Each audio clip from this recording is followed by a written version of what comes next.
Hey guys, Ryan Runs again. The show where I haven't thought real good about whatever the introduction should be. I play some games, and then I record some stuff. Did it for the Zero Hit Points podcast, if you ever tuned into that thing. And continue to do it here and on Book Club for Movies, which, as you might gather, has more to do with movies than games. But any more than one podcast can. I think we did talk about Double Dragon, the movie, fairly recently, and haven't even watched it yet. So who knows what could happen when I watch it. If you've watched some of these before, I know they kind of go back and forth from being semi-informative, as I kind of like to play a game and then look it up and the history surrounding it and then maybe talk about it.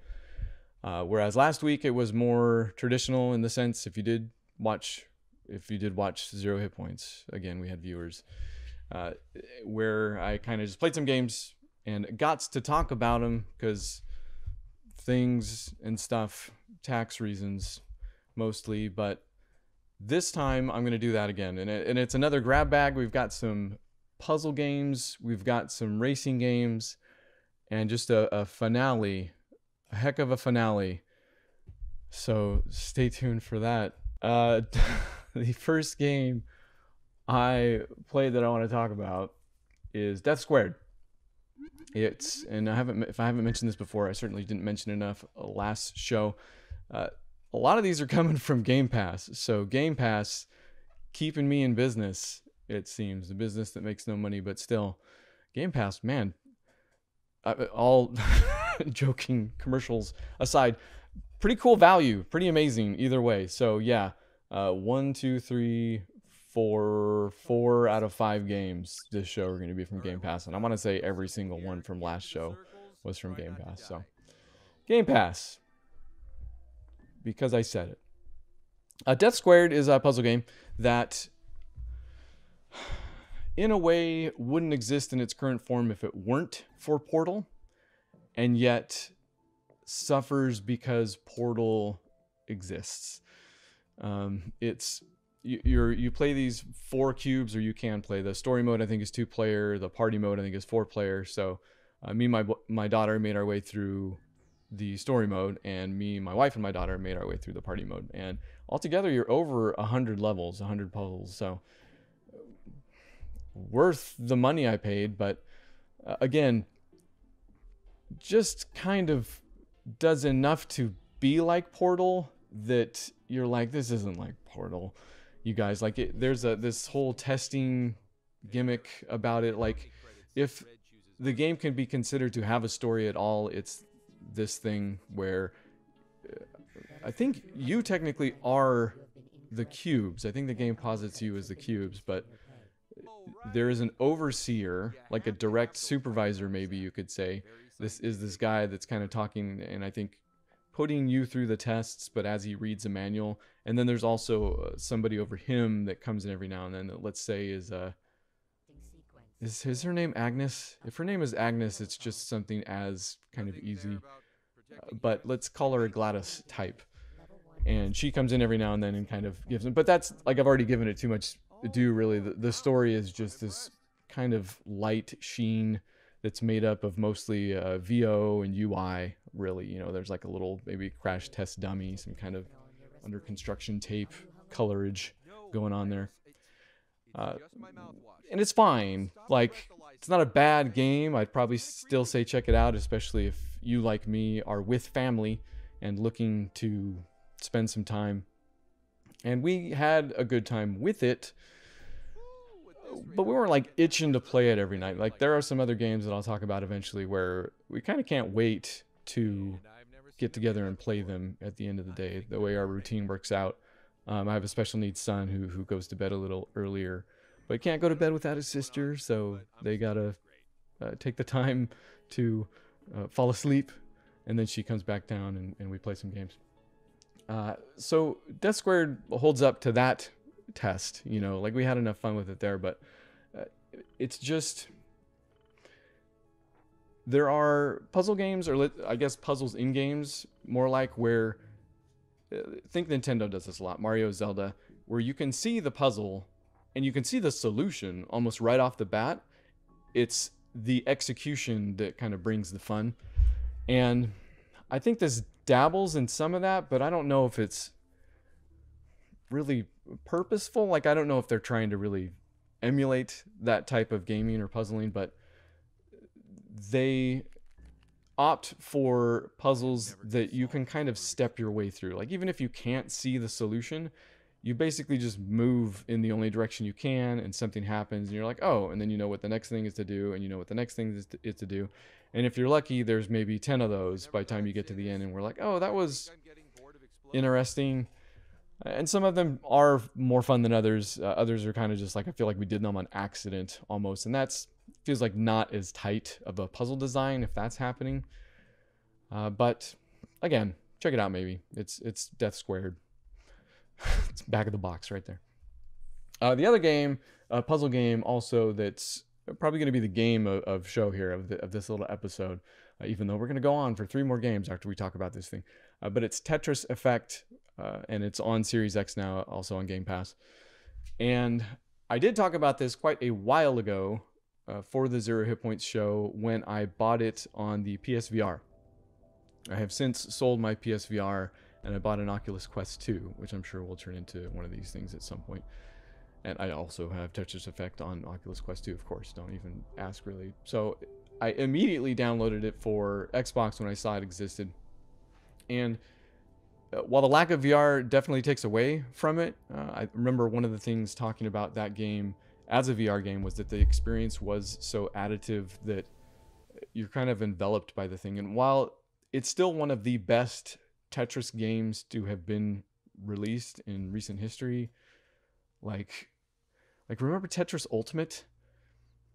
I mean, I'm sure 5 to 10 other Tetris games have come out since, but I feel like to me that was kind of the last high profile thing. And if you think about like all the news that's been coming out of Ubisoft lately, all that bad stuff, Tetris Ultimate makes perfect sense. Like, of course they were harassing women, you know, like they weren't making games.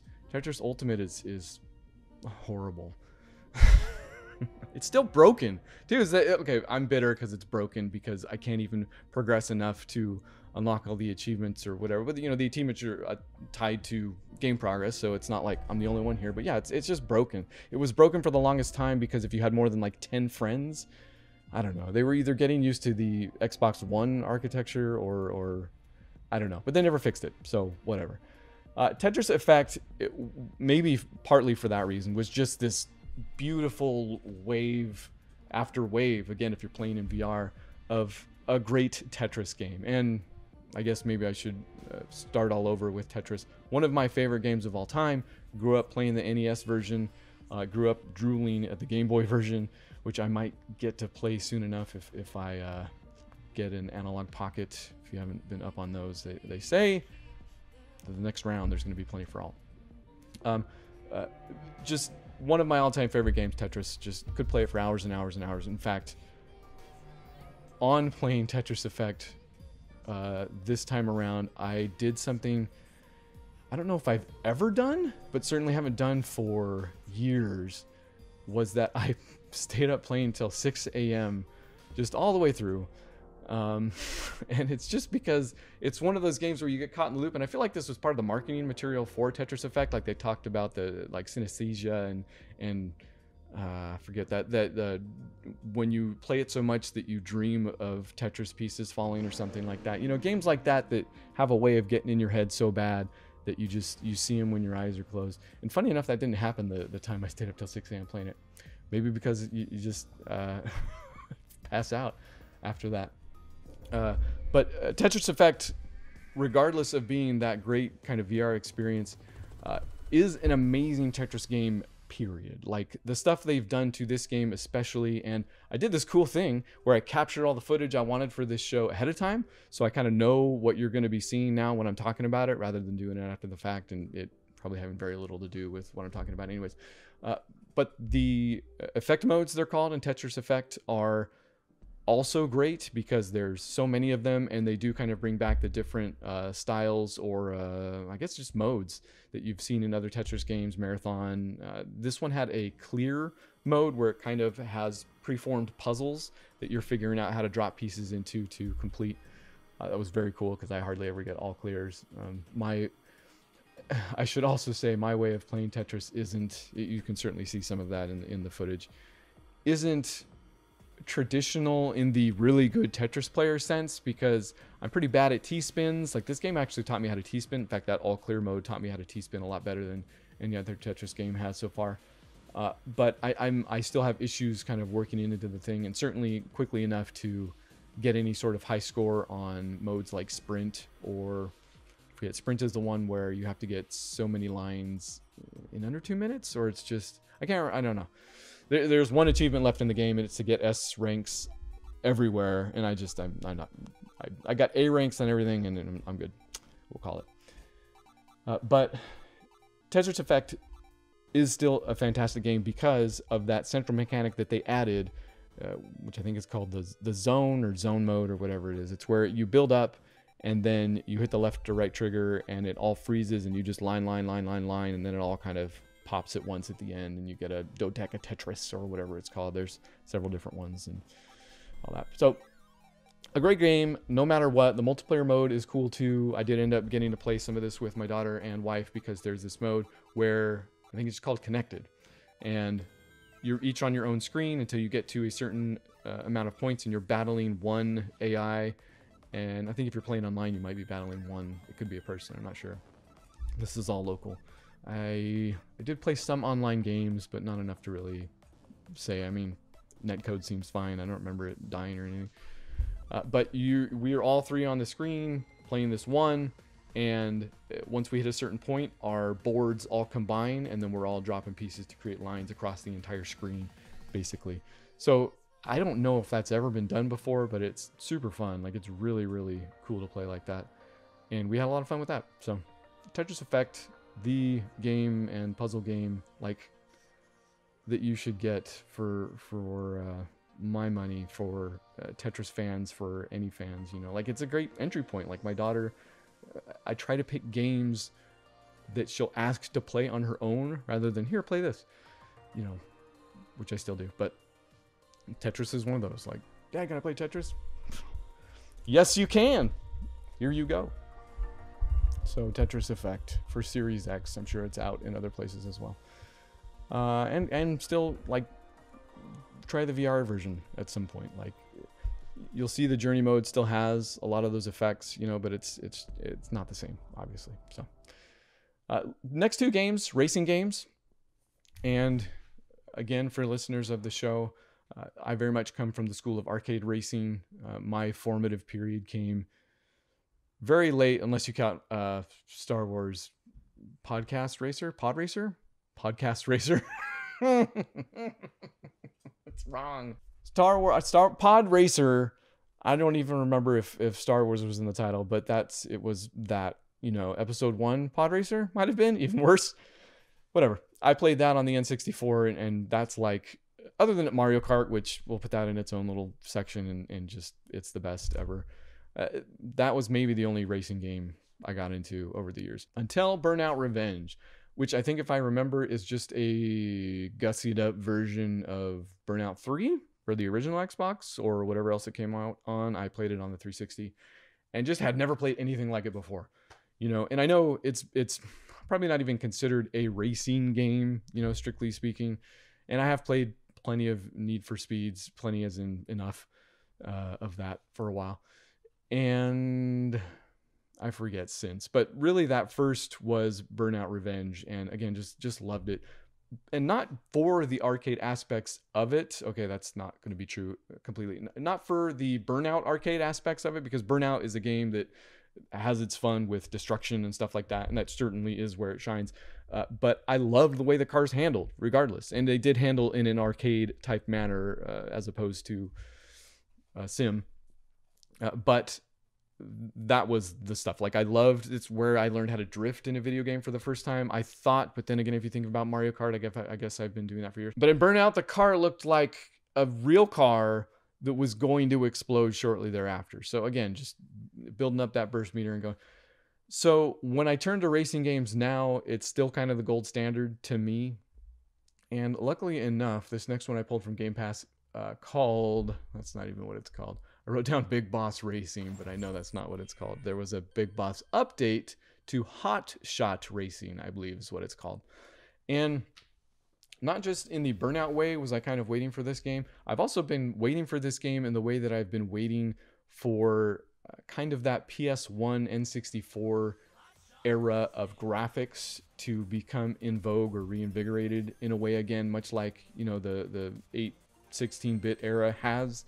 You know, there was a good long while where those games just weren't made anymore, or certainly not at the forefront of anybody's catalog, because they were making these new games. They were making the 3D games now, you know, and better graphics. And then at some point somebody was like, hey, we can still make the old games. And they're like, oh yeah, we can still make the old games.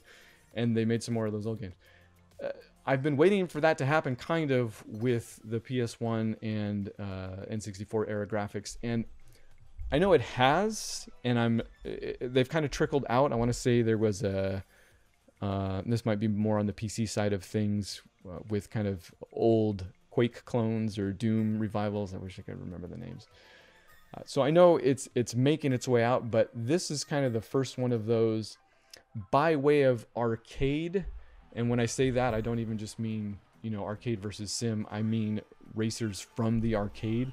Like, if you're watching the footage at all, you know exactly what I'm talking about already, because it is that kind of polygonal graphics type stuff, but it's like you're playing one of those race car machines from the arcade, you know, San Francisco Rush, or just Rush, I guess. San Francisco was an offshoot. Any of those types of games. And it looks fantastic, like HD, like the colors that they've chosen, like look brilliant. Like that game has the look 1,000,000%. It suffers from some visibility issues when you get to playing with 3 or 4 people total, because if you do 3 people, I think it leaves that other square open, so you're still just playing with a quarter of the screen. You run into some issues with kind of seeing the road and seeing the borders of the road. That all goes away if you're playing just single player by yourself. So a lot of the times when we couldn't get through the Grand Prix, all of us together, I'd go back and just play it on my own just to pick up some golds, because I had to see what was going on exactly on the track. It probably goes away if you memorize those tracks real good. Anyway, big boss update to Hotshot Racing.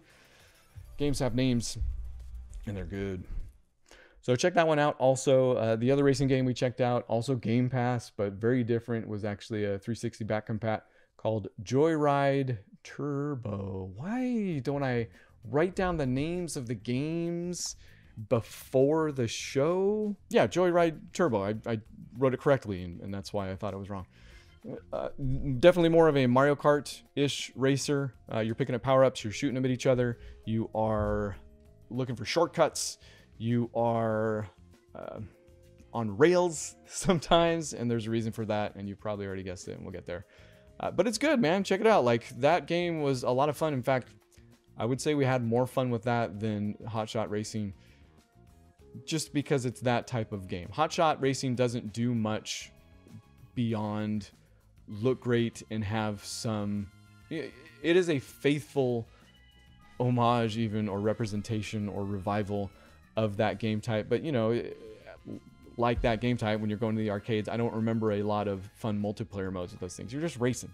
And Hotshot Racing is just racing for the most part. There is some multiplayer modes, cops and robbers. It's basically infection. There's a barrel hunt. You're dropping barrels and trying not to hit them. Driver Explode was actually pretty fun. That might be in the footage as well, because you can set it to 7 laps and you gain like ludicrous speed every lap. So by the time you're done, if you are done, because you have to stay, it's speed. You have to stay above a certain speed or you explode. So you're doing that, and by the end, if you are going a zillion miles per hour, I think actually 300 and something, it gets to be super hectic and fun. But again, it's almost like a one-off. Like, we never spent the majority of our time playing those modes. It was always like a Grand Prix or just some straight-up races. JoyRide Turbo does that to the extent that they've also put in a stunt mode, and it's just this big open world. It's just a big map, and where you drive around trying to get power-ups and different collectibles and stuff like that while doing stunts and stuff like that. And the stunts are the parts that are on rails. You just hold a direction in either way with either stick, and you're doing a flip or a twist or a barrel roll, and then you get points by the time you land. Like, it's all kind of automatic, because this was a Kinect game at one point, and I did verify that because towards the end I was like, you know, I kind of thought this was a Kinect game, and sure enough, like 2 days later, I was at Walmart, like digging around in the 360 bin, which is a bad COVID activity. I don't even know why I mentioned that to you guys, and saw JoyRide Turbo there, because if you get the physical copy, it's got Kinect all over it, right? So at some point they updated that, or I don't know, maybe it always had the option to not use Kinect, which if that's not telling about Kinect, I don't know what is. It works perfectly fine without Kinect. Like, we had a ton of fun with it either way. And as far as segues go, the Kinect segue is a beautiful one to bring us into this last finale of finales. I knew that I had one more Kinect game left to play before I could box up my Xbox One. Kinect does not work with Series X, not even with the adapter, which I did get for free. All credit to Microsoft. When, I forget, was it I guess the Slim or the S, right? The Xbox S and Xbox One X came out. They didn't have the Kinect stuff, so you needed an adapter. And sure, it's a nightmare. Like, that's a ton of wires already for Kinect. But they gave it to me for free when I asked for it. So hooked it up and booted up D4. Did I mention that's the game I'm talking about here? It's D4 Dreams, Dark Dreams Don't Die. So yes, it is a sweary game. And I think if anybody's heard that name before, they've heard it in conjunction with Deadly Premonition, which I know they did a sequel, kind of surprisingly, for that had some issues, which is strange to say about a Deadly Premonition game, but I haven't played it. So I did play the first Deadly Premonition, and so when I heard D4 was another one of his things, I picked it up, although I want to say it was free with gold for a while. Might have been why I ultimately picked it up, and might have been why I had to pick it up like that, because from what I understand, it did not do well, certainly not well enough to merit an ending, because it's released episodically, although I think the game came out with like the prologue and the first 2 episodes, the idea being that then more would follow. So that did not happen. The game ends on a cliffhanger, but I think you get the point when you play the thing. And again, sweary Deadly Premonition, a game that I know it was up in the air whether or not he meant it to be as funny and weird as it was, but the more I think of it, that was very obviously and purposefully a Twin Peaks thing. Like, it couldn't not be. And D4 does kind of cement that a little bit more, because Swery appears to be a guy that can use any trope he wants, almost in any way he wants, and that's kind of the joke. Like, you're playing a detective here again, David Young, who almost tangentially has this ability to dive, where if he has a memento, he can go into the past and see how things played out. There's some issue or talk about whether or not he can affect the past, because his girlfriend has died and he might be responsible. He used to be a policeman, but then he was barred from the force because he was a suspect. So some people don't always trust him, but they know about the case, because when he finds them on an airplane, because he's dove into an airplane, they're aware of the case and him and all that stuff. I didn't even scratch the surface right then. That was just like probably what Swery did in the bathroom before he started making this game. And that's definitely one of the stars of this game, of any Swery game probably. Although I guess I've only played 2 of his now. I remember I went to a Swery panel at PAX once, and it was fantastic. But there was another game. I don't think we played a demo of it, so whatever. We'll say I've played 2. The silliness is the star in these things, right? Like, there was a reason he paid homage to Twin Peaks and made probably the best Twin Peaks game that's ever been made, because he likes that stuff. And you get the feeling he likes this stuff too. He likes all of these weird kind of tropes. You know, if he he has a scar on his head that when he sees this weird tall black dude in a white suit with a mask, strangely enough, COVID, his scar starts to hurt, you know, Harry Potter, or he gets one drop of blood down his nose, like, you know, every movie for the past 30 years or more. So it's a game where if you're looking for that stuff and you know that, like when it happens, you're like, yeah, perfect. Like it's just, you never know when it's gonna hit, what it is, and the dialogue's the same way, right? They say stuff that's just icing on the cake. You're like, oh, that's a great line, because it's horrible, it's stupid. Like it borders on nonsensical most of the time, right? And surely you can see just any of that in any of the footage I'm sharing. The other star of this game, I will say, besides the silliness, are the action sequences, which I will say I did play through the definitely first 2/3 of this game with Kinect, because the Kinect stuff, you're standing up, and I'm not like out of shape necessarily, but I've got a back thing that standing is the only thing that messes with it, so I can't stand for long periods of times, if somehow. And this wanted me to do that, except for these action sequences where you were kind of flailing in pretty great ways. Like, it's some of the funnest Kinect gameplay I've had, but it suffers from all that same Kinect stuff where when they start to want that accuracy or specificity, it kind of breaks down a little bit, because you can't do it. Like, there was one moment where I had to like reach my hand out a window to grab a ball, and it couldn't quite see my hand coming together to come back in. It was super annoying. Like, I failed that. Yeah, I think I literally had to do it again. And you can't fail a ton in this game, although if you do interact with enough things, your stamina goes down. There's a stamina meter. Essentially, the gameplay is an adventure game. You're looking for things to make other things trigger. You have an inventory of sorts, and yeah, you're just kind of clicking on things, except you're doing it with a Kinect, so you're connecting the whole time. For podcast people, I waved my hands in a way that was like an entire Kinect game in 2 seconds. But strangely worth playing. Like, I wouldn't give it any awards or anything, but if you're looking for a squeary thing, this has it. It certainly has enough laughs and enough weirdness, and those action sequences, every episode has one, are fun. Like, they're cool, weird things, and worth it if you never had a good experience with a Kinect, I guess, to a certain extent. Which by the end of this, I guess it did have me thinking about the Kinect as kind of just a historical, not document, but occurrence, as a historical occurrence. The things I love the most. Motion controls kind of came and went in a way that I feel like you still see in VR somewhat. You know, there's some weird precursorness going on there. You know, let's put it this way. I started this last game adventure, this last Kinect game thing, so I could box up my Xbox and Kinect and sell them. And by the end of it, I was like, maybe I just box them up, which I'm sure is no surprise to anybody actually that knows me. They're like, oh, he decided not to say, he decided to put it in a box and keep it and put it in the garage with all of the things. So maybe not so surprising, but for me, it said something by the end when I was done playing that I didn't want to sell it anymore. I was like, yeah, I'll keep this around. I even kept,